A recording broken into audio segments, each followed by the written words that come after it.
What did Bail Organa really think about Darth Vader? We're going to find that out today from the novel Dark Lord, The Rise of Darth Vader by James Luceno. It's one of my favorite Star Wars books.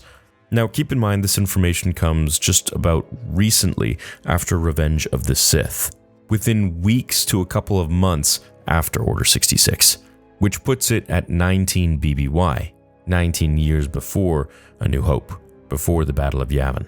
The first time Bail saw Darth Vader, it wasn't just a very terrifying experience. It was actually quite personal. And it's a short snippet from the book, but it does give context into these two coming face to face. Now, we know Bail was there at the end of the Republic. He stood at the Jedi Temple just before getting kicked out, sir, it's time for you to leave, as it burned down.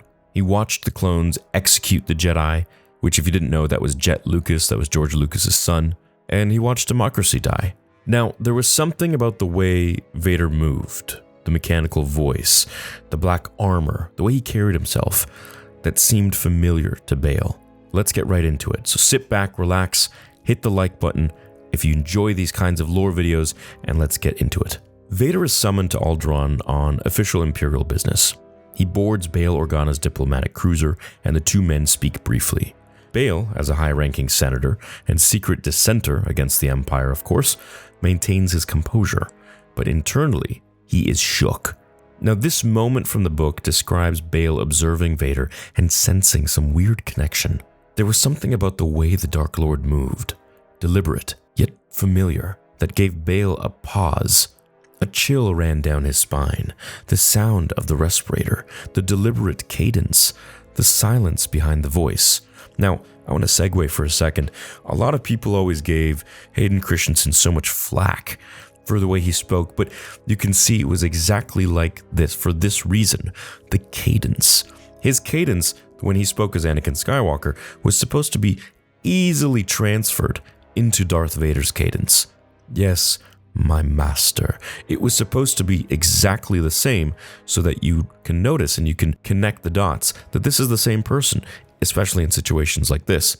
So, back to the story, remember Bail had known Anakin for many years. He had seen him in the Senate and likely during wartime briefings and diplomatic meetings.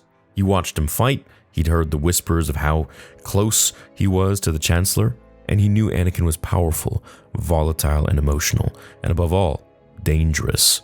So, when this new Sith enforcer appeared, with authority over clone commanders and governors, not answering to the Senate, but directly to the Emperor, Bail's instincts kicked in, and the conclusion he draws, it's unspoken, but it's there, and he suspects it, maybe not consciously, maybe not fully, but there's a line from the book that encapsulates this moment, and here it is.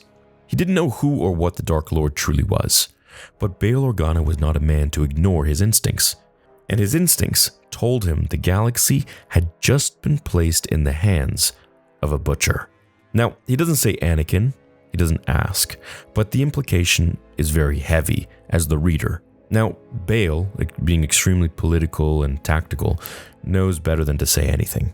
He doesn't flinch, he doesn't ask questions, he doesn't even stare, because if he's right, then speaking it out loud could have gotten him killed. Now here's where my theory kicks in, my Star Wars theory. I believe Bail did recognize him. Maybe not with certainty, but on an instinctual level, I think he knew. And that's kind of what James Luceno wants us to think I felt. Now, Bail was at the Jedi Temple after Order 66. He saw the smoke, he saw the clones shooting at the speeder, he saw someone hooded and cloaked standing among the flames. And if you read the Revenge of the Sith novelization, there's a scene where Obi-Wan and Yoda review the temple footage. They see Anakin, now Vader, slaughtering younglings. They show this to Bail off screen, and he knows Anakin turned. So when a tall, armored figure begins enforcing the Emperor's will with a red lightsaber and Jedi fighting techniques, Bail doesn't need the voice really to tell him anything. He kind of just knows, and that's why this moment is so terrifying for him. So, because Bail isn't just a senator, he's one of the architects of the rebellion. He's the one who takes Leia into hiding. He's the one who shelters Jedi survivors like Obi-Wan. He risks everything because he understands what the Empire truly is. And in this case, seeing Vader up close, he doesn't just see tyranny, he sees the weaponization of Anakin Skywalker. He sees what Sidious did. He took the Chosen One, twisted him, broke him, encased him in armor, and unleashed him on the galaxy. Bail doesn't say it, but you can feel it. This is not the Republic anymore. This is a machine.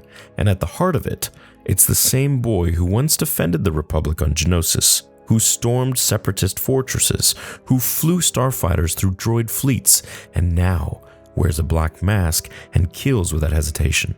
Now there's another layer here too. Fear. Bail is a strategist.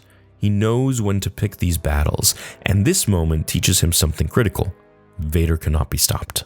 At least not yet. He is too powerful, too trusted by Sidious, too feared. So, Bail waits. He builds in secret. He protects Leia. He makes allies. But in the back of his mind, he knows something most senators never even guess. The Emperor's new enforcer isn't some nameless Sith. It's Anakin Skywalker. Just like Reva knew. I'm sorry, I had to throw that in there. The tragedy is, he can't warn anybody. He just has to keep it hush-hush. And even if he did yap about it, who would believe him? The Jedi are gone, the Senate is powerless, the fear is very visceral, so he stays quiet. He protects Leia. He doesn't want her dad coming back for her. However, I feel like this only made his resolve stronger, his fuel, his fire stronger for the rebellion. And when he builds the rebellion, I think a lot of it is because of this moment. He saw what the Empire truly is, and he saw what was enforcing it. Not just a monster in a mask, but the ghost of a fallen Chosen One. And I feel like that's what made this one little scene so powerful. At least it's a cool theory that I could riff off of. So for Bail, it's not really some duel or a war. It's a major secret that he's holding, that essentially the safety of his whole family and his daughter is on the line. Going back and rereading parts of this book again, I always found this one scene to be very interesting in Bail's progression and motivation to light that fire of the rebellion and really push for it beyond, just the trying to bring down the tyranny of the Empire. I feel like it was very personal for him, especially after this one little scene. Let me know if this makes you see Bail a little bit differently in Rogue One, in Andor, and even in Revenge of the Sith, at least at the very end. Again, thank you so much for watching, guys. I really appreciate it. I hope you have a fantastic rest of your evening, and may the Force be with you always.